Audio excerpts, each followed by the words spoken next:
Assalamualaikum warahmatullahi wabarakatuh. Berjumpa lagi ya dengan saya di channel ini.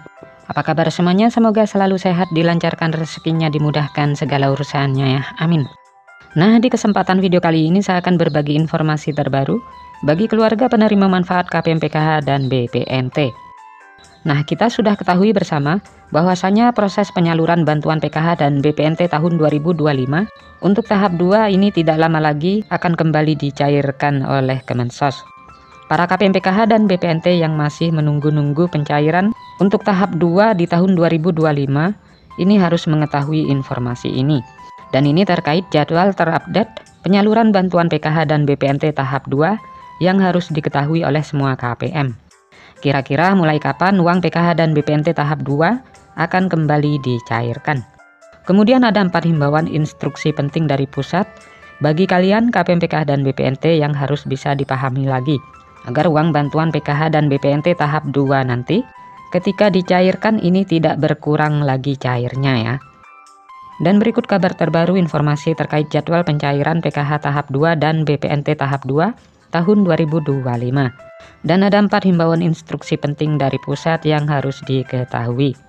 Jadi simak terus videonya sampai selesai agar supaya tidak ketinggalan informasinya. Nah, untuk informasi yang pertama yang perlu diketahui, bagi kalian para KPM PKH dan BPNT yang kemarin sudah cair bantuannya di tahap 1 lancar cair.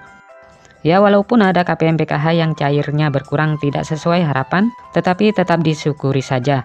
Berapapun jumlah nominal uang bantuan yang diterima, yang penting masih bisa cair. Kemudian perlu diketahui bersama terkait jadwal penyaluran bantuan PKH dan BPNT tahap 2 yang tidak lama lagi akan segera dicairkan kembali oleh pusat. Dan diprediksi proses pencairan bantuan PKH dan BPNT tahap 2 ini tetap akan kembali cair menggunakan kartu KKS merah putih, dan ada juga KPM yang cair lewat PT Pos Indonesia. Dan untuk waktu pastinya itu akan dicairkan di tahap kedua di antara bulan Mei dan bulan Juni. Kemudian perlu diketahui lagi, pencairan bantuan PKH dan BPNT tahap 2 tahun 2025, ini ada 4 himbauan instruksi penting yang harus dijalankan ya, bagi KPM PKH dan BPNT. Agar bantuan bisa lancar cair dan uang bantuan PKH tahap 2 jadi tidak berkurang cairnya. Nah, himbauan instruksi penting tersebut ini yang pertama, pastikan kartu KKS wajib dipegang sendiri-sendiri oleh KPM PKH, disimpan sendiri kartu KKS-nya. Jika kartu KKS KPM dipegang oleh orang lain, harap segera diambil kartu KKS-nya ya. Hal ini mengantisipasi terjadinya potongan-potongan yang tidak jelas atau pungutan liar.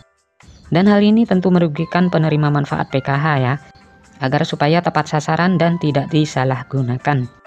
Kemudian instruksi yang kedua, pastikan KPM PKH dan BPNT pada saat pencairan bantuan tahap 2 nanti, ini menerima bantuan PKH maupun BPNT secara utuh ya, tidak ada potongan-potongan. Dan KPM PKH ini juga harus mandiri mengambil uang bantuan sendiri ya. Kemudian himbauan yang ketiga yang wajib diketahui, ini adalah bantuan PKH dan BPNT dipastikan tidak untuk membeli rokok ataupun untuk membeli barang-barang yang bukan kebutuhan pokok. Kemudian himbauan yang keempat, sebelum pencairan di tahap 2, bantuan PKH ini boleh untuk membeli kebutuhan sekolah ya, seperti untuk membeli buku dan alat tulis ataupun untuk membayar SPP dan juga untuk membeli seragam. Dan ini bagi KPM yang ada komponen anak sekolahnya. Dan bantuan PKH juga dipastikan untuk membeli bahan kebutuhan pokok yang bermanfaat, seperti beras, buah-buahan, dan sayur-sayuran. Dan bantuan PKH ini juga bisa atau boleh digunakan untuk berobat bagi kategori lansia yang memerlukan untuk mengecek kesehatannya. Semoga ini bermanfaat. Sampai ketemu di informasi-informasi selanjutnya. Assalamualaikum warahmatullahi wabarakatuh.